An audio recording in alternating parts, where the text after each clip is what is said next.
자, 옆에 계신 분 인사합니다. 주님의 이름으로 사랑하고 축복합니다. 주님의 이름으로 사랑하고 축복합니다.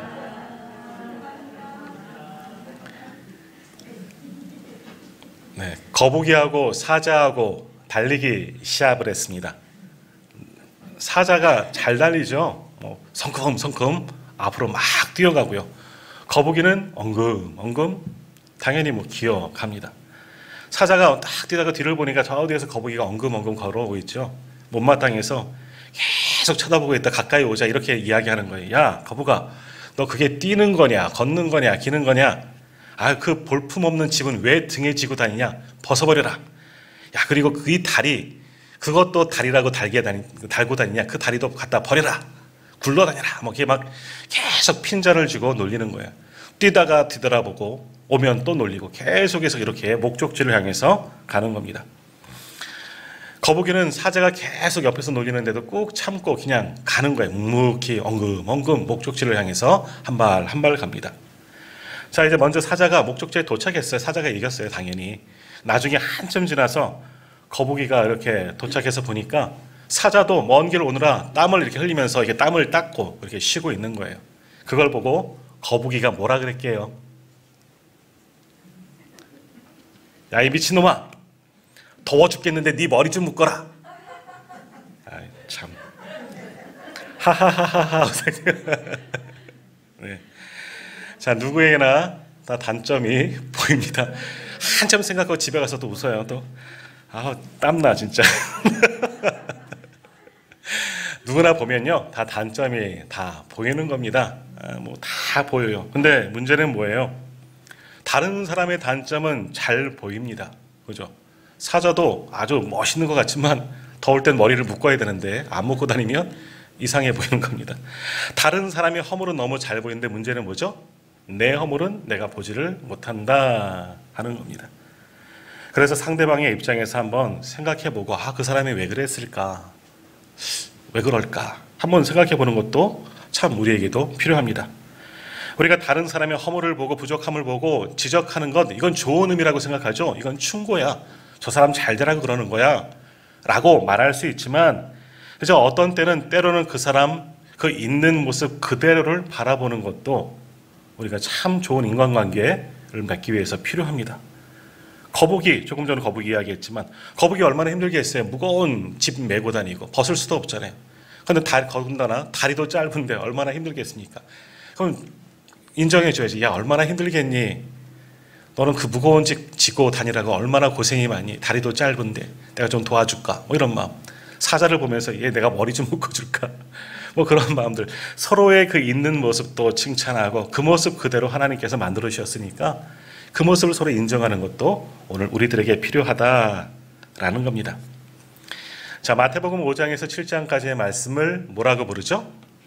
산상수훈이라고 부릅니다. 그래서 예수님께서 이제 사역을 시작하시면서 하나님 나라의 백성은 어떻게 살아가야 하는가 아주 주옥과 같은 그 말씀을 마태복음 5장에서 7장까지 이렇게 물어봤습니다. 하나님 나라의 백성이 살아가는 법에 대한 이야기를 쭉 이렇게 말씀하셨어요. 자, 그것을 왜 산상수훈이라고 하느냐? 산 위에서 전했기 때문에. 산과 같은 곳. 근데 이게 사실 솔직히 말하면 산 그러면 우리는 높은 산 이렇게 생각하는데 이스라엘은 텔이라고 부릅니다. 텔. 모든 도시는 약간 이렇게 언덕 같은, 우리로 말하면 동산에 약간 노프막해 언덕을 일부러 만듭니다. 여러 가지 적에 대비를 하고 여러 가지 이유가 있어요. 그래서 야트막하게 그런 언덕을 만드는데 그걸 텔이라고 부르는데 그게 이제 산인 거예요. 그런 동산에 이제 모인 거죠. 바람도 불고 그런 곳에 모여서 말씀을 전했기 때문에 산상순이다. 산 위에서 귀한 말씀을 주셨다. 그래서 산상순이라고 그렇게 부르게 됩니다. 자, 이와 비슷한 내용의 말씀이 오늘 본문에 기록되어지는 거예요. 근데 오늘 본문은 산상순이다라고 말하지 아니하고 평지설교라고 이야기를 합니다. 왜 그러느냐? 17절 한번 말씀 보시겠습니까? 누가복음 6장 17절 보시면은요, 예수께서 그들과 함께 내려오사 평지에 서시니 많은 무리가 예수의 말씀을 듣고 병고침을 받고 많은 사람들이 모여 있어서 그때 말씀하신 거예요. 이 앞정의 기사는 예수님께서 12제자와 같이 산에 올라가서 깊이 기도하시고 12명의 제자를 세우시고 산에서, 정말 산에서 내려오시는 거예요. 항상 기도하는 산이 있어요. 거기에서 내려오셔서 평지, 역시 평지도 그냥 우리 아마 해안가 그런 쪽은 아닐까 생각되어지는데 넓은 평지가 있는데 사람들이 예수님이 오기를 기다린 거예요. 그래서 그 사람들에게 병도 고치시면서 하나님의 말씀을 선포하셨어요. 평지에서 말씀을 전하셨기 때문에 평지 설교다, 평지순이라고 부르기는 않지만 동일한 거예요. 마태복음에서 5장, 6장, 7장의 산상수훈을 길게 말씀하셨다면 거의 비슷한 내용이 이 평지 설교. 누가복음에는 6장에 이렇게 전체적으로 어떤 면에서는 누가는 조금 더 요약을 해서 이렇게 그 말씀을 기록했습니다. 거의 비슷한 말씀을 전하셨습니다. 그래서 이 평지 설교는 누가복음 6장에 나오는 평지 설교는 마태복음 5, 6, 7장에 나오는 산상수훈이랑 거의 동일한 말씀이다. 그렇게 생각하면 됩니다. 마찬가지로 오늘 이 누가복음에 있는 평지 설교도 하나님 나라의 백성은 이렇게 살아가야 된다라고 말씀을 하는 겁니다. 조금 더 우리가 이거에 대해서 구체적으로 한번 보겠습니다. 산상수훈, 그러니까 마태복음 5장에서부터 산상수훈이 시작하는데 가장 먼저 나오는 말씀이 뭐죠?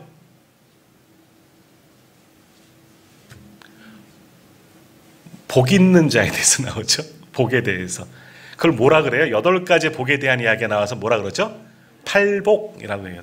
답을 다 이야기하고 있죠.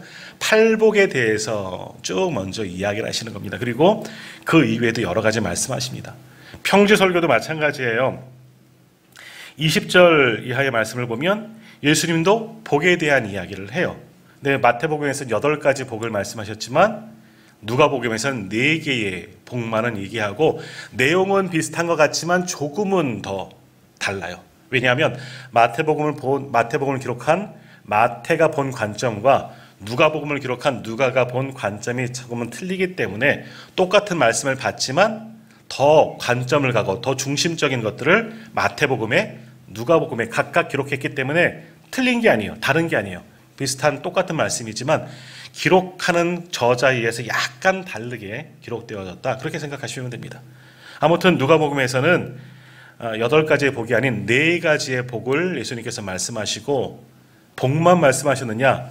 4가지 저주받을 일에 대해서도 말씀하는 거예요. 그래서 이 누가복음에서 사복, 사화라고 그렇게 보통은 말씀하십니다. 하여튼 복에 대한 이야기를 먼저 그렇게 시작을 하시는 거죠. 그리고 그 다음에는 이제 27절 이하에 보면 어떤 말씀이 나오냐? 원수를 사랑해라. 마태복음에도 나와요. 원수를 사랑해라. 사람 사이의 관계, 하나님의 백성으로 어떻게 살아가야 하느냐? 원수를 사랑하라는 거예요. 가장 중요한 말씀 중에 하나이죠. 선을 베풀라. 네가 먼저 바꾸자 하지 말고 먼저 베풀어라. 선을 베풀어야 한다. 그것이 하나님의 방법이다. 당연한 겁니다. 근데 우리가 알지만 실천하지 않는 거예요. 원수를 사랑하고 선을 베풀어. 그리고 이제 오늘 말씀에 보면 먼저 남의 티를 보기 전에 내 속에 있는 들보를 보라. 네 모습을 먼저 살핀 후에 남들을 보아라. 남의 부족한 남의 허물만 먼저 보고 그것을 판단하려 하지 말고 너의 부족함도 알고 그렇게 서로 관계를 맺어라 라고 말씀하셔요. 그리고 오늘 말씀 이제 하반절 이제 보면 나무는 열매를 보고 알지만 사람은 뭘 보고 아느냐? 그 속에 가득한 것이 나오는 것을 보면서 보는 것을 알 수 있다. 그러니까 열매, 결과가 중요한 것이 아니라 인간관계에서는 뭐예요? 좋은 사람, 속사람이 좋아야 된다는 거예요. 너희 인품, 좋은 인품으로 만들어야 돼요. 그리스도인도 마찬가지예요. 좋은 인품을 가진 사람들이 되어야 하는 거예요. 그런 것들을 말씀하셔요. 이거는 세상에서도 얼마든지 들을 수 있는 교훈이지만 주님도 이런 말씀들을 주님의 편에서 해석하시고 선포하셨다는 거예요. 그리고 마지막에는 뭐라고 말씀하시느냐? 산상수훈도 거의 비슷하게 끝나지만 말씀을 듣고 행하는 자는 뭐예요? 반석 위에, 그 기초를 반석 위에 놓는 자, 흔들리지 않는 자. 그러나 듣고도 행하지 않는 사람은 흙 위에 지은 자. 마태복음에서 모래 위에 지은 자라고 말씀하잖아요. 반석 위에 듣는 자가, 집을 짓는 자가 되어라. 그 말씀을 듣고 행하라. 이 귀한 말씀, 하나님의 백성들이 살아갈 말씀을 이렇게 전하였는데 아멘. 좋네요. 그래야죠. 여기서 고개만 끄덕이다 끝나면 안 된다. 어떻게? 내 삶 속에서 내 삶의 자리로 돌아갔어도 그 말씀을 붙잡고 살아가라. 이것이 산상수훈의 교훈이고 평지설교의 교훈이라는 겁니다. 귀한 말씀, 정말 한 번도 들어본 말씀 주신 건 아니에요. 하지만 이 말씀을 이것이 하나님의 뜻이니 하나님의 백성이 이러한 모양으로 행동하며 믿음과 행함을 같이 행하며 살아야 한다. 그래야 하나님의 나라의 백성들이다. 이렇게 쭉 말씀하셨습니다. 산상수훈에서는 이렇게 5장, 6장, 7장, 3장을 말씀하셨다면 평지설교에서는 오늘 보면 6장, 누가복음 6장에서만 이렇게 함축적으로 말씀했다는 겁니다. 이 말씀을 한번 다 묵상해 보세요. 그러면서 이렇게 살아야겠습니다. 우리가 세상에서 어떻게 살아야 할지를 가르쳐주는 말씀이기 때문에 이 말씀을 듣고 행하시는 분들이 다 되시기를 바랍니다. 자, 이 중에서 오늘은 이제 41절과 42절에 나오는 이 말씀을 중식으로 내 눈 속에서 들보를 빼라 하는 그런 제목으로 함께 이 시간은 잠깐 말씀을 또 나누고자 합니다. 자, 다시 한번 오늘 본문이죠. 41절과 42절 말씀 한번 같이 읽겠습니다. 41절, 42절입니다. 어찌하여 형제의 눈 속에 있는 티는 보고 내 눈 속에 있는 들보는 깨닫지 못하느냐? 너는 내 눈 속에 있는 들보를 보지 못하면서 어찌하여 형제에게 말하기를 형제여 나로 내 눈 속에 있는 티를 빼게 하라 할 수 있느냐? 외식하는 자여 먼저 내 눈 속에서 들보를 빼라. 그 후에야 내가 밝히 보고 형제의 눈 속에 있는 티를 빼리라. 아멘. 자, 우리 두 눈은 다른 것을 보도록 만들어졌습니다. 거울을 보지 않는 이상 우리 눈은 나의 모습을 못 보는 겁니다. 손과 발은 이렇게 볼 수 있지만 내 전체를 우리 눈은 볼 수가 없는 겁니다. 거울에 비추지 않는 이상. 그래서 나보다는 다른 사람을 보게끔 만들어졌습니다. 그러니까 뭐예요? 이 말씀이 일리가 있는 거예요. 다른 사람들을 항상 보기 때문에 다른 사람의 부족함, 다른 사람의 허물은 보입니다. 반면에 나를 보지 못하기 때문에 나는 잘 안 보이는 겁니다. 나는 잘 포장하고 잘하는 줄로만 착각하고 있다라는 겁니다. 그런데 오늘 주님의 말씀하시기를 뭐라 그럽니까? 다른 사람들 본다. 그래, 좋다. 그런데 그 전에 너희의 모습을 돌아볼 수 있어야 한다라고 말씀하는 거예요. 그래서 우리에게 말씀하시기를 내 눈 속에서 들보를 빼라. 저기 내 눈 속 제목을 보세요.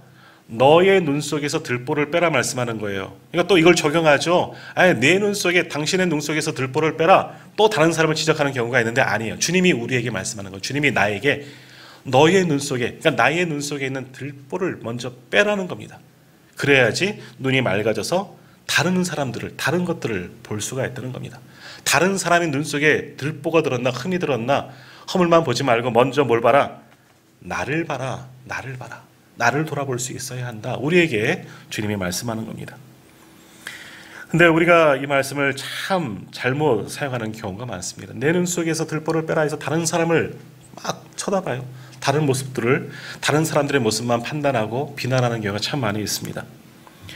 더욱이 오늘 권사님도 기도하셨지만 이 선거철만 되면 더 심하지 않아요? 내 거 하면 되는데 내 공약 나는 이렇게 하겠습니다. 이런 지도자가 되겠습니다. 이렇게 일하겠습니다. 자기 것들은 별로 내놓기는 하죠. 근데 뭘 얘기해요? 상대방의 허물 다 끄집어내는 경우가 더 많이 있어요. 저는 그걸 볼 때마다 참 안타까워요. 그렇게 비난하는 사람들이 왜 일하려 나왔을까? 지도자가 되려 나왔을까? 지도자가 돼서 뭐 하겠어요? 똑같은 모습으로 백성들의, 국민들의 허물만 보고 다니니까 그런 생각도 해본 거예요. 서로 지도자가 되겠다고 나선 이들은 서로 내 눈 속에 있는 티 좀 빼라. 계속 그렇게 비판하고 있어서 어떤 후보는 이제는 나는 안 하겠습니다 하지만 똑같아지는 것 같아요. 모두가 다 이렇게 서로만 바라보고 서로의 부족함, 내 거는 다 맞고 난 정당하고 합리화시키고 다른 사람 무조건 안 된다는 거예요. 정작 자신의 눈 속에 있는 티는 티보다 훨씬 큰 들보가 있는데 커다란 것이 내 허물이 있음에도 그거는 합리화시키고 나는 그럴 수밖에 없었느라 그들만 그러나요? 우리 다 그러지 않습니까? 나는 합리화시켜요. 포장하고. 그리고 그저 당신만이 문제요. 당신들만이 잘못됐어. 그 외치는 것이 우리 인간들의 모습이다 라는 겁니다. 그러한 우리에게 주님이 말씀하시는 거죠. 너희 속에 들어있는 들보, 내 안에 들어있는 들보, 그걸 먼저 보고 그것부터 빼라. 다른 사람 허물 그것만 빼려고 하지 말고 네 눈 속에 있는 것, 네 허물 먼저 빼야 하지 않니? 말씀하시는 겁니다. 자, 그런데 이 말씀 내 눈 속에 있는 들보를 빼라, 이거를 우리가 서로 비난하지 말라 이렇게 말씀하는 건 아니에요. 서로 판단하거나 서로를 정죄하거나 이것조차 아무것도 하지 마라. 다시 말하면 서로에게 아무런 관심도 두지 말고 니나 잘하세요. 이것만 말씀하는 게 아니라는 거예요. 분명히 다른 사람들의 잘못과 부족함이 있다면 그것 지적해 줘야 되는 거예요. 충고해 줘야, 바른 길로 가도록 해줘야 한다는 겁니다. 그런데 그 전에 해야 될 게 뭐예요? 내 모습 먼저 보고 나는 저 사람을 보면서 나에게는 저런 모습이 없을까? 나를 돌아보고 나부터 고치고 회개하고 그 이후에 하라 말씀하는 거죠. 자, 본문 37절 우리가 읽진 않았지만 37절 말씀 한번 보시겠습니까? 37절 한번 이렇게 같이 한번 읽어보도록 하겠습니다. 37절입니다. 비판하지 말라. 그리하면 너희가 비판을 받지 않을 것이요. 정죄하지 말라. 그리하면 너희가 정죄를 받지 않을 것이요. 용서하라. 그리하면 너희가 용서를 받을 것이요. 아멘. 이 말씀 보면 예수님이 비판하지 말라고 하셨잖아요. 판단하지 말라고, 정죄하지 말라고 하셨잖아요. 들보를 빼라는 것은 다른 사람들의 험을 들추지 말고 참아라 이렇게 말씀하는 거로 우리는 그렇게 이 말씀을 두 개를 합쳐서 생각해 볼 수가 있는데 다른 의미인 겁니다. 무조건 남만 판단하지 말고 정죄하지 말려고 하지 말고, 왜냐하면 내 허물도 있기 때문에 같이 포함되어져 있는 겁니다. 그래서 예수님께서 말씀하시는 것은 아예 서로를 비난하고 비판하는 거, 판단하고 옳고 그름을 가르는 거, 이거 전부를 하지 말라, 그것은 아니에요. 물론 잘못한 것은 우리가 분명히 알고 판단하고 그것을 잘 바른 길로 인도해 줄 필요가 있는 거예요. 그래서 41절에서 말씀하기를 뭐라고 말씀하는 거예요? 어찌하여 형제의 눈 속에 있는 티는 보고 내 눈 속에 있는 들보는 깨닫지 못하느냐? 너는 내 눈 속에 있는 들보를 보지 못하면서 어찌하여 형제에게 말하기를 형제여 나로 내 눈 속에 있는 티를 빼게 하라 할 수 있느냐? 외식하는 자여 먼저 내 눈 속에서 들보를 빼라. 그 후에야 내가 밝히 보고 형제의 눈 속에 있는 티를 빼리라. 외식하는 자여. 예수님은 형제의 눈 속에 있는 티, 다시 말하면 다른 사람들의 잘못하고 있는 것들, 허물 것도 고쳐주기를 주님은 원하고 계시는 거예요. 우리가 믿고 흠이 없다면 그런 것을 잘 지도해서 바른 길로 인도하는 것, 그거를 원하셨어요. 그런데 바른 마음을 가지고 바른 모습을 가지고 해야 된다는 겁니다. 내 거는 보지 못하면서 무조건 다른 사람들은 너는 그렇게, 그 사람 안 돼, 이러지 말고 똑같이 적용해야 된다는 겁니다. 저 사람을 보면서 나의 모습들을 돌아보고 나는 부족함이 없는가? 저 사람보다 나는 더하지 않는가? 나를 먼저 판단해야 된다는 거예요. 그 후에 서로 도와주고 격려하고 위로하고 그대로 받아들일 것은 받아들여야 한다라는 거예요. 우리는 저 사람이 돼보지 않았잖아요. 그 사람이 왜 이러한 상황 가운데 왜 이 일을 하게 되었는지, 이 사람이 할 수밖에 없었던 그 깊은 뜻을 알아봐야 하는 거예요. 오늘 아침에 주신 말씀, 한 여인이 예수님의 옷자락을 만졌어요. 누가 내 옷 만졌어? 예수님께서 그러셨을 때 제자들이 봤다면 하지 말래잖아, 막 야단을 쳤을 거예요. 그러잖아요. 어린아이를 예수님께 데리고 왔더니 애들은 가라. 제자들 그랬잖아요. 속된 말로. 왜 나올 수밖에 없었느냐. 이 여인은 얼마나 간절한 마음으로 나왔어요. 근데 예수님께 나오면 예수님의 옷자락만 만져도 나을 줄 알았는데, 나을 것 같았는데 그 믿음을 가지고 나왔는데 제자가 먼저 와서 손대지 마, 어디 부정한 여자가, 그래 보면 이 여자가 얼마나 상처를 받았을까. 오히려 예수님을 비난하고 저주하지 않았겠습니까? 제자들도 미워하고요. 어린아이를 데리고 왔어요. 예수님께 축복받기 위해서. 우리 아이 좀 만져주세요, 복 주세요, 뭐 이러고 나왔는데 제자들이 애들은 가라 할 때 그 아이들, 또 부모들은 얼마나 상처를 받았을까. 그리고 아이들은 그것을 보면서 예수님을 좋아하지 않았을 것 같아요. 이렇게 하지 말라는 거예요. 서로 그분이 나올 수밖에 없는 차지, 그 사람의 입장이 돼보지 않으면 우리가 모르지 않습니까? 그러니까 서로의 입장에서 그렇게 판단하고 왜 그랬을까? 저 사람이 어떠한 마음으로 왔을까? 왜 이렇게 할 수밖에 없었을까? 우리가 깊이 한번 생각해 본 이후에 같이 나누고 알아보고 그 다음에 잘못하거나 부족함이 있으면 같이 고쳐 나가자는 겁니다. 그것이 오늘 말씀이죠. 자, 다시 한번 오늘 본문의 말씀 다시 한번 읽겠습니다. 41절 42절 시작. 어찌하여 형제의 눈 속에 있는 티는 보고 내 눈 속에 있는 들보는 깨닫지 못하느냐? 너는 내 눈 속에 있는 들보를 보지 못하면서 어찌하여 형제에게 말하기를 형제여 나로 내 눈 속에 있는 티를 빼게 하라 할 수 있느냐? 외식하는 자여 먼저 내 눈 속에서 들보를 빼라. 그 후에야 내가 밝히 보고 형제의 눈 속에 있는 티를 빼리라. 아멘.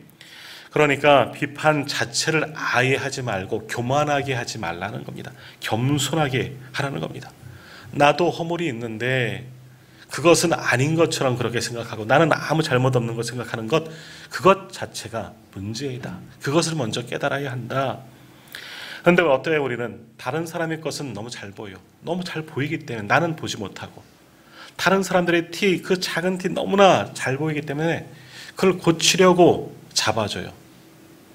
누구의 기준으로? 내 기준이죠. 내 마음에 들지 않기 때문에 그렇게만 하라고, 그렇게만 하고, 너 잘못됐다고. 그런 경우가 우리에게 많다는 겁니다. 그런 자들을 향해서 뭐라고 말씀하는 거예요? 주님이 외식하는 자여라고 말씀하지 않습니까? 다시 말하면 교만한 자여라고 말하는 거예요. 너는 괜찮냐? 너는 괜찮냐? 아니라는 거죠. 그런 마음 다 보고 너의 문제를 돌아보라. 스스로의 모습을 돌아보면서 부끄러움이 없다면 그렇게 권면해라 라고 말씀하는 거죠. 자, 사도 바울은 예수님의 이 교훈을 가지고 갈라디아 교회를 향해서 이렇게 말씀하는 겁니다. 갈라디아서 6장 1절에 보면 이런 말씀이 있습니다. 형제들아, 사람이 만일 무슨 범죄한 일이 드러나거든 신령한 너희는 온유한 심령으로 그를 바로잡고 너 자신을 살펴봐 너도 시험을 받을까 두려워하라 라고 말씀하셨습니다. 누군가에게 범죄한 일이 드러났습니다. 범법 행위나 또 교회 안에서 성도로서는 해서 안 되는 일들을 하는 것을 보게 됐어요. 그러면 형제들에게 뭐라고 얘기해? 신령한 너희는 이라고 얘기하잖아요. 너희가 먼저 흠이 없는 거룩한 하나님의 사람이 되었다면 온유한 심령으로 겸손한 마음이에요. 불쌍히 여기는 마음이요. 먼저 무조건 너 잘못했어 혼내고 야단치는 것이 아니라 저 사람이 왜 그랬을까? 전에 안 그랬었는데 한번 그 사람의 입장이 되어보고 그를 불쌍히 여기는 마음으로 그랬구나. 그럴 수도 있지. 이런 마음으로 권면하라는 거예요.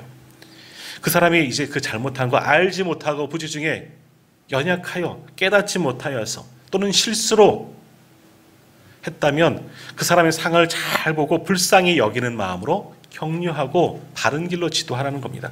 그리고 그렇게 하면서도 스스로 자신을 살펴보라는 겁니다. 우리가 훈계는 하고 있지만 우리가 바른 길로 가르치고 있지만 나는 잘하고 있는가? 그 사람을 보면서 나도 보라. 이것도 사도 바울이 예수님의 말씀, 이 말씀을 빌어서 가르치는 겁니다. 신령한 너희여 온유한 심령으로 그를 바로잡아야 한다. 그리고 너 자신을 살펴봐서 너도 시험 받지 않도록 똑같은 잘못 저지르거나 또는 너는 잘못하면서 그 사람을 핍박하거나 그래서는 안 된다. 우리의 모습 먼저 돌아보아라. 다른 사람의 허물을 보기보단 내 눈 속에 있는 들보 먼저 보아라. 똑같이 사도 바울도 우리에게 그런 교훈을 주시는 겁니다. 자, 지난주일에 우리가 보았던 로마서 12장 1절과 2절 말씀 기억하십니까? 그 중에서 2절에 이런 말씀이 있습니다. 너희는 이 세대를 본받지 말고 오직 마음을 새롭게 함으로 변화를 받아 하나님의 선하시고 기뻐하시고 온전하신 뜻이 무엇인지 분별하도록 하라. 세상과 구별된 성도가 뭡니까? 바로 오늘 본문의 말씀이 적용되어져야 하는 거예요. 그것이 이 세대를 본받지 않는 겁니다. 세상에 사는 법칙은 뭡니까? 다른 사람들을 깎아내려야지 내가 사는 겁니다. 다른 사람들의 허물을 들춰내야지 내 의의가 드러나는 겁니다. 막말로 정식 선거 때 또 오해하지 마시고 어떤 후보를 찍어야 되느냐, 흠이 덜한 사람 찍어야 된다. 그렇게 이야기하는 분이 있어요. 모두가 다 너무 흠이 많은 거예요. 들춰내보니까 서로 비방하는 소리 들어보니까 이 사람도 죄인이고 이런 사람이냐 저 사람 다 똑같은 거예요. 그럼 누굴 찍어야 돼요? 가장 흠이 없는 사람 찍는 거예요. 이럴 수밖에 없지 않겠어요? 그러니까 세상의 방법은 그거예요. 다른 사람들을 어떻게든지 깎아내야지 내가 올라갈 수 있으니까. 다른 사람들을 내가 누르고 해야지 내가 좋아질 수 있으니까. 이것이 세상의 방법이에요. 그런 세상을 본받지 말아야 한다. 이 세대는 그러하더라도 모든 세상의 방법이 그러할지라도 신령한 너희는 변화된 하나님의 백성된 우리는 그렇게 세상의 논리로 살아서는 안 된다. 그것을 버려라. 그 대신 어떻게 살아가야 한다? 하나님의 선하시고 기뻐하시고 온전하신 뜻이 무엇인지 분별하도록 하라. 다시 말하면 오늘 예수님께서 말씀하신 거잖아요. 말씀을 듣고 행하라는 겁니다. 말씀대로 살아가는 겁니다. 다른 게 기준이 아니에요. 다른 모든 것을 따라가는 것이 아니라 주의 말씀을 잘 듣고 그대로 살아가라. 그것이 세상과 구별된 성도들의 모습, 하나님의 뜻을 붙잡고 살아가는 하나님의 백성들의 모습이다 라는 겁니다. 그러므로 오늘도 주신 말씀 붙잡고 정말 다른 사람 먼저 바라보지 말고 나는 부족함이 없는지, 내게는 연약함이 없는지, 더욱이 하나님 앞에 우리가 매 주일마다 아침마다 또 회개하고 또 금요 기도에도 먼저 회개의 기도 드려요. 내 부끄러움, 우린 잘난 맛에 살고 있잖아요, 사실. 하지만 하나님 앞에 나와서는 겸손해야죠. 참회해야죠. 반복되어지는 죄 가운데 가는 것 이제는 다 내려놓고 내가 먼저 회개하고 내가 먼저 거듭나고 그리고 나와 똑같은 처지, 똑같은 잘못을 저지르는 사람들 위로하고 격려하고 함께 바른 길로 나아가지 않겠습니까? 그것이 바로 하나님 나라의 백성으로 살아가는 겁니다. 오늘 예배하는 제가 그리고 우리 성도님들이 그러한 마음으로 서로를 바라보시고 서로를 위로하고 격려하고 함께 하나님 나라의 백성으로 살아갈 수 있기를 간절히 소망합니다.